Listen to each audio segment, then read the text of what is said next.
People say to me, are you looking for the ultimate laws of physics?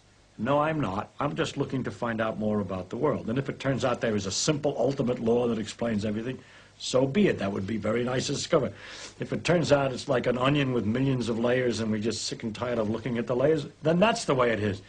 But whatever way it comes out, its nature is there, and she's going to come out the way she is.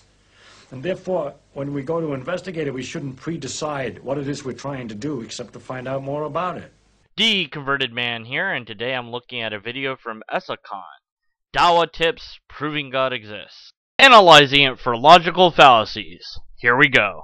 So when we're in a conversation and we initiate this conversation and we start speaking to them, we get to God's existence, right? Because we tell them about Allah and how we as humans have rational and logical reasons to believe in a creator. Now we tell them, look at this universe, and we're inside this universe, and we tell them that, how do you think this came into existence? I would say the answer to that would be the big expansion, but isn't this question sort of a meaningless question? And a appeal to ignorance of the person you're asking it to. You're asking somebody something that they have no idea what the answer is. And then you're going to fill in that blank with the answer that you think it is. Now, it could be that you're right. You could have the right answer. They could have the right answer. Nobody could have the answer. But if you're going to be doing a presentation already off the bat with a logical fallacy of asking a question that's somewhat meaningless and appealing to ignorance as a starting point, then everything else is going to be something that we have to be skeptical about. But let's just see where this takes us. Them options. Number one, this universe came from nothing, and we expand on this. So you ask people, in your experiences in life and when you live, do you ever see something pop into existence from nothing?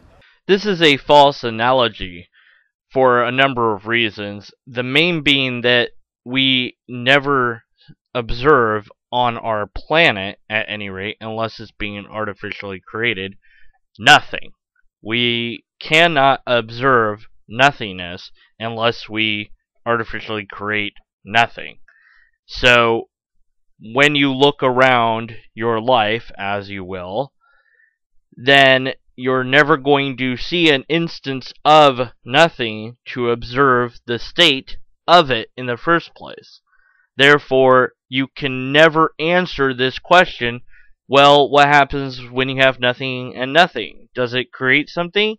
I don't know, I've never seen nothing. So simply saying, well, but there's nothing there, and you don't see something pop into existence from nothing. No, there isn't nothing there. There's something there. So I've never seen nothingness. So I can't say whether something can come from it or not. And the only place we could do that would be in the laboratory, which they've been doing experiments on nothing and been learning about what nothing really is. And maybe we have to come up with a new word for that. But at any rate, this is a false analogy, and as such, it's going to get a point, going to move on. Two, because the universe creates itself. And Stephen Hawking had this argument, but he says that gravity has to be there as well. So we say that this is impossible, and quite a funny and silly example would be a mother giving birth to herself. It's a paradox. It's not possible. It doesn't happen. Once again, false analogy.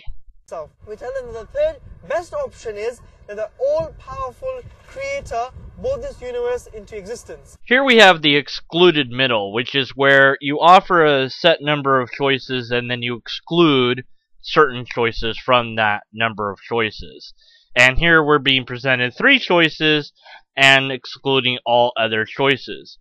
The only reasonable choice to make in such a scenario is none of the above.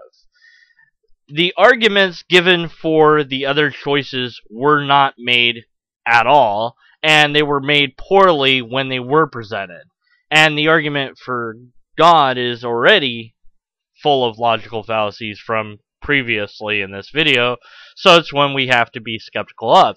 Now, I am skeptical of all the explanations for the universe, no matter what they are, be it natural, supernatural, doesn't matter. because I have yet to see any logical argument for any of those, and there is no scientific way to establish any one of those as the actual choice.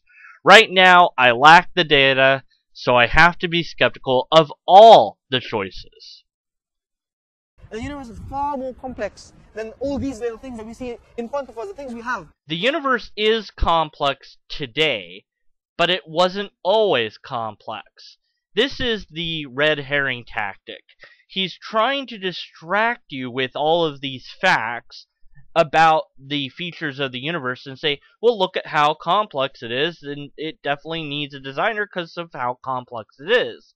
Isn't this the same sort of argument we've heard about the human body and other animals, that they're so complex that they need a designer?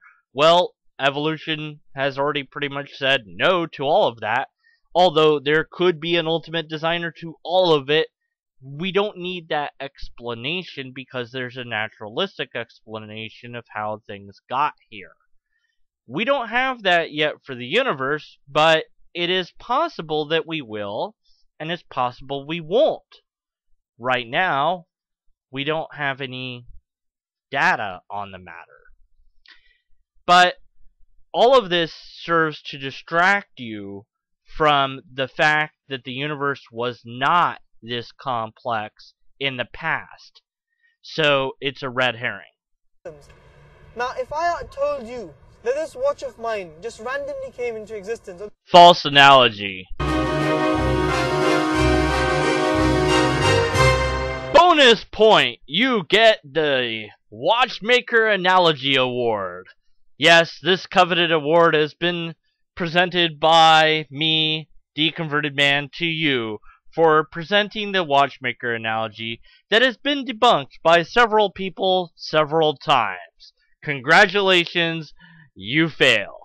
So how can you say that the universe didn't have a designer behind it? So we know that this designer is intelligent because he's put these intricate systems inside the universe that we try and copy and we get technology from. We know that this creator is all-powerful. But this cause is all-powerful. Why? You split an atom and you get nuclear explosion. Because scientists tell us today that when the universe began, time began. At one point, time equals 0, t equals to 0. When the universe began, time began.